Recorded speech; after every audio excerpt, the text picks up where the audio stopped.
जी अस्सलाम वालेकुम। आज बायोलॉजी की बात करेंगे। आज बायोलॉजी का टॉपिक हमारा है साइंटिफिक मेथड। 2025 की न्यू बुक 9th क्लास की हम लोग पढ़ रहे हैं। और साइंटिफिक मेथड क्या है उनको समझेंगे कि जब भी कोई प्रॉब्लम आती है तो उस प्रॉब्लम को सॉल्व करने के लिए कुछ स्टेप्स टेक किए जाते हैं और उन स्टेप्स के बाद उनको प्रॉब्लम रिजॉल्व कर ली जाती है। अब क्या होता है कि साइंटिस्ट जो उनसे हैं वो कुछ स्पेसिफिक स्टेप्स लेंगे in order to solve the problem, in order to research या कोई भी साइंटिफिक वर्क करने के लिए। इन तमाम स्टेप्स को कलेक्टिवली कहा जाएगा साइंटिफिक मेथड। समझ आ गई साइंटिफिक मेथड क्या है।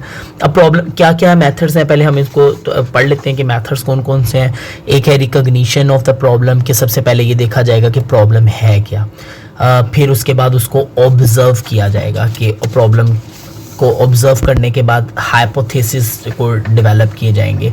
उसके बाद डिडक्शंस होंगी, एक्सपेरिमेंट्स होंगे और रिजल्ट दे दिया जाएगा। अब वन बाय वन पढ़ते हैं कि होता क्या है, प्रोसीजर क्या है सारा। तो सबसे पहले है रिकॉग्निशन ऑफ द प्रॉब्लम, के साइंटिस्ट सबसे पहले देखेंगे कि प्रॉब्लम क्या है। This is where scientist find out something they want to learn about. मिसाल के तौर पर अगर कही जाए कि इफ अ साइंटिस्ट सीज, अगर कोई साइंटिस्ट देखना चाहता है कि प्लांट जो है एक कोई पर्टिकुलर एरिया उसका ग्रो कर रहा है टॉलर देन यूजुअल, आम ग्रोथ से ज़्यादा ग्रोथ कर रहा है, टॉलर कर रहा है, तो they might ask why are these plants growing so tall, कि वो इतना ज़्यादा क्यों बढ़ रहा है। तो ये प्रॉब्लम है। रिकॉग्निशन के कोई एक पार्ट उसका जो है ना वो बहुत ज़्यादा बढ़ रहा है, तो देखना ये कि क्यों इतना ज़्यादा बढ़ रहा है।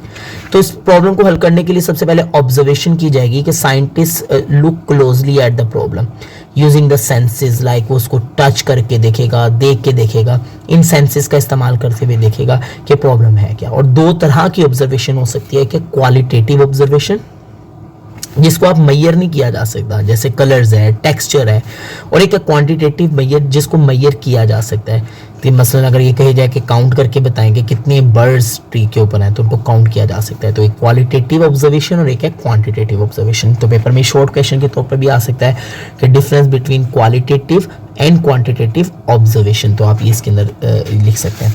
अच्छा, उसके बाद आप लोगों ने ना एक हाइपोथेसिस को डेवलप करना है। ये हाइपोथेसिस क्या है, तो आफ्टर मेकिंग द ऑब्जर्वेशन, जब आप एक ऑब्जर्वेशन कर लेंगे तो scientist come up with a gas, कि एक साइंटिस्ट के पास एक गैस होगा, आइडिया होगा कि वो इस सवाल का जवाब दे सकते हैं।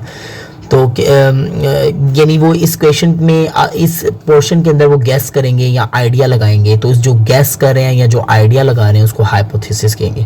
मतलब वो कह सकते हैं may be the tall plants are getting more sunlight, कि जो हिस्से को ज़्यादा रोशनी मिल रही है इसलिए वो ज़्यादा डेवलप हो रहा है या ग्रो कर रहा है। तो इसमें इस गैसेस की बुनियाद पर हाइपोथेसिस डेवलप हो रहा है।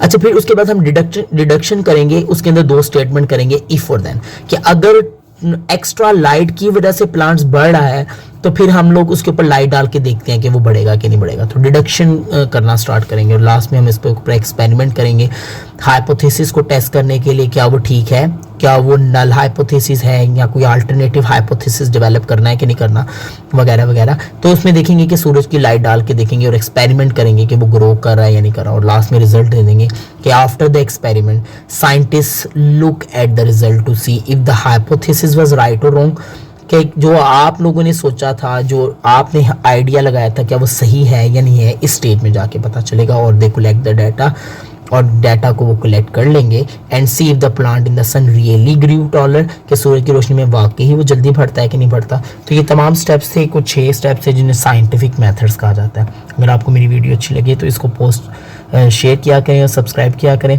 दूसरों को भी बताया करें। इजी वर्ड्स के अंदर जो है ना हल करें क्वेश्चंस को। और अगर कोई भी प्रॉब्लम हो तो आप मुझे टेक्स्ट कर दिया करें ताकि मैं आपके लिए अच्छी वीडियो बनाऊं और आपके लिए आसानी पैदा करूं। शुक्रिया।